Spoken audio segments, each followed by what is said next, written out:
Good morning, everyone. Hopefully, you're having a great Sunday so far. We are talking a lot of different kinds of weather across the area this morning. In fact, in the mountains, we've seen that second round of snowfall potential that we talked about yesterday. It's not actively snowing right now from our King Street camera in Boone, but it was literally just minutes ago. So it's kind of been off and on, and that will be the case throughout a lot of the day. You actually see as we get closer to 3, 4 o'clock, just a few little light areas of snowfall. And then as we progress throughout the afternoon, we'll start to see that taper off. I think completely tapered off closer to the 9, 10 p.m. time frame, but for the most part, if you're up in the mountains today, you'll probably see some off and on cloud cover and some snow showers as you enter the second half of the afternoon before we're pretty much completely clear as we enter the midnight time frame and overnight. Notice by 9, 10, there you go, starting to pop off there and eventually clear out. But temperatures tonight are going to be some of the coldest we've seen in quite some time. Upper 20s for the Charlotte area, low 20s there in the mountains. As we take a wide view across most of the area, you can kind of see some of the sprinkles popping up there on satellite, showing some of those light snow showers, whereas the rest of the Charlotte area is nice and dry. In fact, I'm looking at all of our cameras, and everybody is sunny. It looks so nice out. So I hope that you're able to get out and enjoy the day as it has kind of been a marathon. It feels like of a weekend already, but Sunday is going to be very pleasant as we progress throughout the afternoon. So let's talk Sunday forecast. If you are heading to the Panthers game, temperatures will warm into the mid 50s. Lots of sunshine expected by the afternoon. Now, winds will turn breezy. So you will notice that by the afternoon and probably especially as we get toward the overnight hours because we mentioned the colder temperatures, but breezy at times, sunny 53. Hey, it's January. This is exactly where we're supposed to be. The official high temperature forecast is right around 53, but or 55 that is, but 53 by 3 o'clock, 53 and again by 4. So it is going to be a nice afternoon. Just if you are heading to Bank of America Stadium, know where your seats are. If you're in the sun, it'll be feeling pleasant. But boy, if you were in the shade, 50s will feel like the 40s. And as soon as you go get some concessions, go to the restroom, it feels like an Arctic tundra. It's just one of those stadiums that is really susceptible to that, especially as the wind kind of peeks through all of the little valleys there within. Now, Futurecast wind gusts talk about we're breezy this afternoon. Well, the sustained winds will be around 15 miles per hour with the gust 25 to 30. These will get even higher as we get closer to Tuesday. If you were watching our stream yesterday, we were kind of talking about how, I don't know why keep saying we. I was talking about how we're looking ahead to that next big storm, and that's coming on Tuesday. It's very typical with an El Nino winter setup to see these storms progress kind of every 2 to 3 days. Now, this one is coming with a severe weather risk. What's going to happen is that it first comes by the middle part of the day, first non-thunderstorm wind gusts, 40 to 50 miles per hour, and heavy rain. Secondarily, a chance for severe weather as we enter the overnight hours. So first, let's talk about the wind potential. Gusting 45 to 50 miles per hour near and east-southeast of I-77. This wind is going to be no joke. This will cause likely some scattered power outages because on top of the wind, we're already pretty saturated.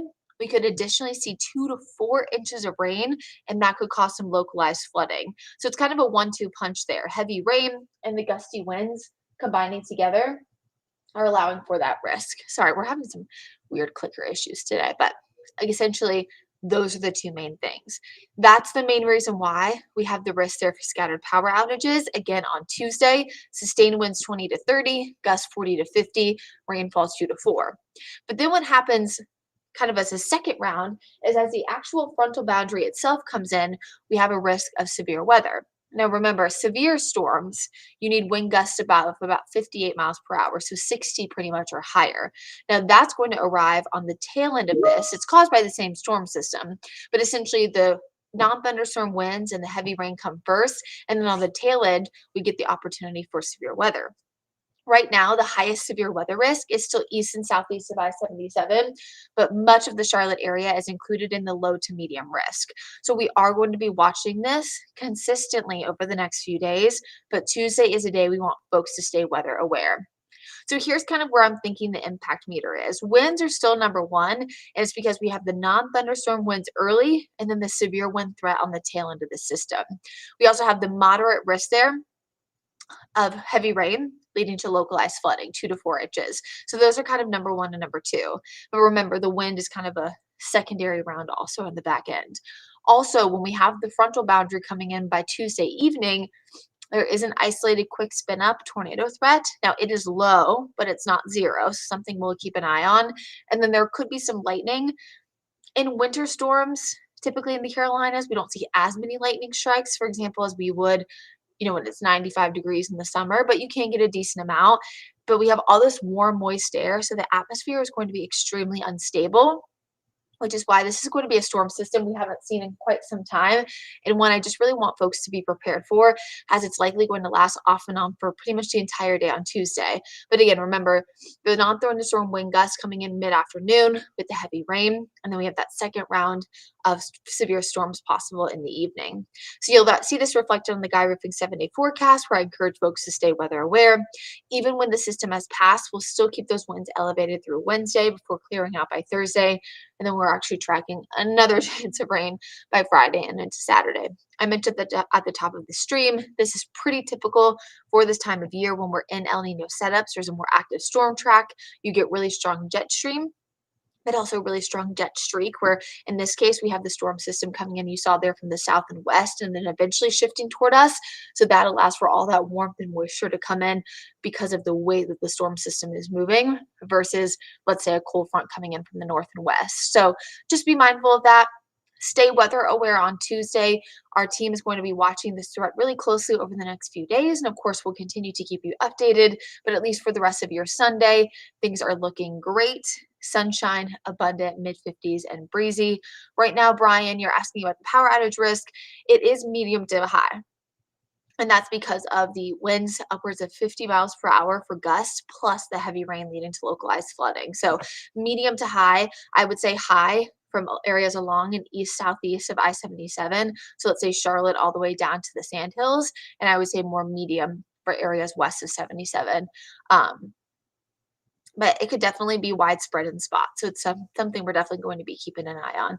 So stay safe, stay weather aware. I'll be back with you later on this week.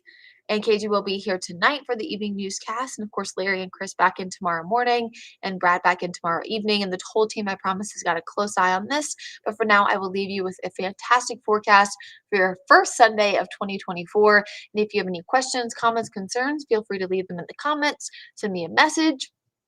Facebook, Twitter, Instagram, email, probably the best because I check my email the most often.